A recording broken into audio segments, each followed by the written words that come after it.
ശബരിമല തീർത്ഥാടനത്തിലെ സുപ്രധാന ചടങ്ങായ പേട്ടതുള്ളൽ ഭക്തർ നിർവഹിക്കുന്നത് നിരവധി പ്രതിസന്ധികൾക്കിടയിലൂടെയാണ്.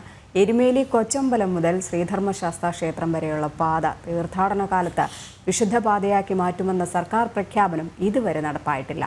ചീറിപ്പായുന്ന വാഹനങ്ങൾക്കിടയിലൂടെയാണ് കുഞ്ഞുങ്ങളടക്കമുള്ള അയ്യപ്പന്മാർ പേട്ടതുള്ളുന്നത്. ഇതാണ് എരുമേലിയിലെ പ്രസിദ്ധമായ പേട്ട കൊച്ചമ്പലം. ഇവിടെ നിന്നാണ് അയ്യപ്പ സംഘങ്ങൾ പേട്ടതുള്ളൽ ആരംഭിക്കുന്നത്. ആചാരക്രമങ്ങൾ പൂർത്തിയാക്കിയാൽ മുഖത്ത് ചായം പൂശി വാദ്യമേളങ്ങളോടുകൂടി ഓരോ അയ്യപ്പ സംഘവും ഇവിടെ നിന്ന് പേട്ടതുള്ളൽ ആരംഭിക്കുന്നു.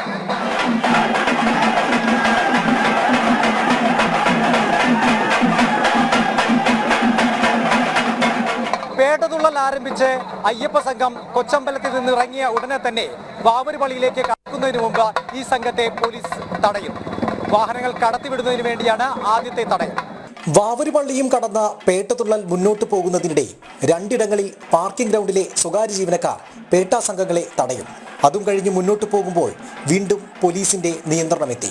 പോലീസിന്റെ അടുത്ത ഇടപെടൽ ഇവിടെയാണ്. അയ്യപ്പ സംഘം ഇങ്ങനെ ആസ്വദിച്ച് പേട്ടതുള്ളി എത്തുമ്പോൾ അയ്യപ്പന്മാരെ ഇവിടെ വീണ്ടും തടയുന്നു.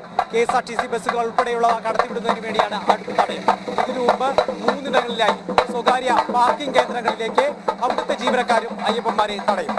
അവിടെയും കടന്ന് മുന്നോട്ട് പോയാൽ പിന്നെയും എത്തി 2 പാർക്കിംഗ് ഗ്രൗണ്ടിന് മുന്നിലെ തടസ്സങ്ങൾ. ഇനിയുള്ള ദൂരം അപകടം നിറഞ്ഞതാണ്. ചീറിപ്പായുന്ന വാഹനങ്ങൾക്കിടയിലൂടെയാണ് കുഞ്ഞുങ്ങളടക്കമുള്ള അയ്യപ്പന്മാർ പേട്ടതുള്ളുന്നത്.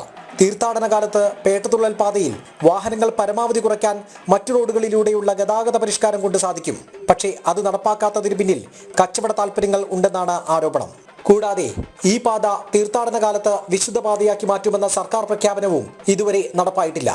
പരിഹാര മാർഗങ്ങൾ ഇഷ്ടം പോലെ ഉണ്ട്. ഇത് ഈ അമ്പലത്തിന് സമീപത്തുള്ള റിംഗ് റോഡുകളുണ്ട്. ഇപ്പം 5 കോടി രൂപ മുടക്കി നമ്മുടെ ഓരികൾ കടവിൽ നിന്നും ഈ കരിമ്പത്തൂർ റാന്നി റൂട്ടിലേക്ക് ഒരു റോഡുണ്ട്. അയ്യപ്പ ഭക്തന്മാരല്ലാത്ത വാഹനങ്ങൾക്ക് അതിലേ കടത്തിവിടാം. ഈ മുണ്ടക്കയം വരുന്ന ഭാഗത്തുനിന്ന് വരുന്ന വാഹനങ്ങൾ നമ്മുടെ വാവര് സ്കൂളിൻ്റെ അവിടെ നിന്ന് നേരെ വന്നാൽ ഈ അമ്പലം ദേവസ്വം ഗ്രൗണ്ടിൻ്റെ അവിടെയും പോലീസ് സ്റ്റേഷൻ അവിടെയും വരുന്ന റോഡുകളുണ്ട്. ഇതൊക്കെ വികസിപ്പിച്ചെടുത്താൽ എരുമേലി പേട്ടയിലെ വാഹനങ്ങൾ ഒരു പരിധി വരെ കുറയ്ക്കാം. പക്ഷേ ഇത് കുറയ്ക്കാത്തതിൻ്റെ കാരണം എന്ന് വെച്ചാൽ പല സ്വകാര്യ പാർക്കിംഗ് ഗ്രൗണ്ടുകൾ, അവിടെ പിടിച്ചിരിക്കുന്ന കടകൾ, ഇവർക്കൊക്കെ നഷ്ടമുണ്ടാകും എന്നുള്ള ഒരു ഒറ്റ കാരണത്താലാണ് ഈ അയ്യപ്പ ഭക്തന്മാർ ഇത്രയും ബുദ്ധിമുട്ടി പേട്ടതുള്ളാനുണ്ട്. എരുമേലി ശ്രീധർമ്മശാസ്താ ക്ഷേത്രത്തെ പ്രദക്ഷിണം വെച്ച് പേട്ടതുള്ളാനുള്ള അവസരം വർഷങ്ങൾക്ക് മുമ്പേ തടഞ്ഞിരുന്നു. ഗോപുരനടയിലാണ് ഇപ്പോൾ പേട്ടതുള്ളൽ കുട്ടി അവസാനിപ്പിക്കുന്നത്.